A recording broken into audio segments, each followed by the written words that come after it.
The new dine-in experience. Governor Newsom unveils the standards restaurants have to meet to once again seat customers inside. And it means that San Diego restaurants are going to be looking different. Thanks for joining us for the nightly check-in. I'm Mark Mullen. So to open for sit-down or dine-in service, restaurants must keep customers 6 feet apart. They must have disposable menus or online menus. And all silverware, napkins, and glasses should not be on the table before diners sit down. There should be no shared condiments, and diners must wear masks when they are not eating. Bars inside restaurants should stay closed, though diners can order alcohol with their meals. Servers also have to wear masks, and restaurants must do temperature checks for employees. Restaurants can also consider screening guests for COVID-19 symptoms. Governor Newsom said even though these modifications are being made at the state level, counties do not have to move forward if they are not ready.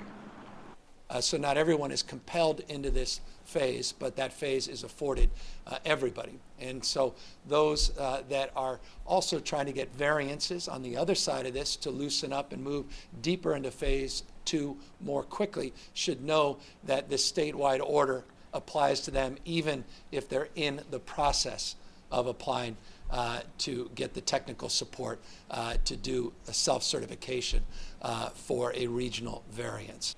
Right now, only Butte and El Dorado counties have met the threshold to reopen for dine-in service. Governor Newsom said more counties will be added to that list this week. We have the rules those businesses must follow on NBC7.com. Just search restaurant guidelines. Okay, so here are the latest numbers. 15 additional deaths were announced today after 3 days without a casualty, but our positive test rate remains lower. Today we are at 4%. That's on 96 new cases from 2,440 reported tests. There are now more than 5,100 total cases and 190 total deaths. That is in San Diego County. Tonight, we're seeing new video from a church in Chula Vista that appeared to be blatantly ignoring social distancing orders. Now people are voicing serious health concerns about the gathering. Here's some video from Hilltop Tabernacle's YouTube channel of a service apparently held this past weekend. You tried to kill me with COVID, but I'm back. I'm back. I'm in the house of God. So this is video this past Sunday of a fiery sermon from charismatic pastor Joel Buxton at Hilltop Tabernacle. The video shows the pastor at times in front of at least 7 church members. They do not appear to be socially distanced or wearing masks as required by state and county orders. For now, no one with the church has been available to comment on those services. We have learned Chula Vista police have twice responded to complaints about the church potentially violating social distancing orders.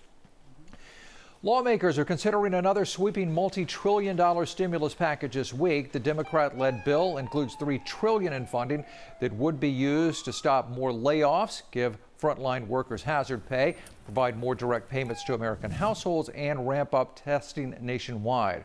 The new relief bill could provide up to $1,200 per individual and up to $6,000 per household. The House is expected to vote on it this Friday. Maybe a tougher sell in the U.S. Senate, still controlled by Republicans. Leaders to our north advised all of us to put our summer and weekend vacations on hold. During a press conference today, the director of LA County's Public Health Department said, quote, "There are probably very few places in the world right now that want to see visitors." LA County leaders say their stay-at-home orders will be extended for at least 3 additional months. Chance of rain in the forecast. Here's Dagmar. It is going to be a beautiful Wednesday out there. Temperature-wise, it might be a little on the cooler side compared to the other days of this work week, what we've already felt and what we will continue to feel. But even then, inland valleys, you're looking at the upper 60s, maybe the low 70s. Some slightly breezy conditions pushing through an overnight low cloud as well. It could create some patchy drizzle or mist, but other than that, partly cloudy and mostly sunny. Mountains, though, a little cooler with the winds in the upper 50s. Wind advisory in effect there, as well as in the deserts. You'll be at around the upper 80s and the low 90s, which is also a nice cool down. And remember, the wind advisory for you is actually has expired at 5 a.m., but the breezy, windy conditions will continue to push through the region. Wearing masks in public is not an easy adjustment, and for a lot of folks, getting even more difficult as temperatures rise. Those face coverings are quickly becoming even more uncomfortable and a bit itchy in the summer temps. When the temperature goes up, whether it's hot and humid or hot and dry, the skin the capillaries dilate, the skin gets more red, more flushed, the pores enlarge in size, the skin gets oilier, greasier, it retains scale, and the mask makes that worse. Look at the stuff we're talking about these days with all this, right? So what can we do about it? First, dermatologists say you should think about the type of material your mask is made of. They say cotton is probably your best bet, something breathable. You can even look for masks that have valves to allow in extra oxygen. Other than that, also consider keeping your face extra moisturized. The hot breath inside your mask can quickly dry out your skin, which can cause more irritation. Showing support for our high school seniors has been a priority during this pandemic for many because they're missing out on so much. Proms, graduations, things like that, but community Facebook pages. One called Adopt a High School Senior 2020, for example, is looking to bring some smiles to those seniors. Here's how it works. Family members post about their grad and some of their accomplishments, and then another parent can contact that parent and send a sweet gift to the grad to surprise them.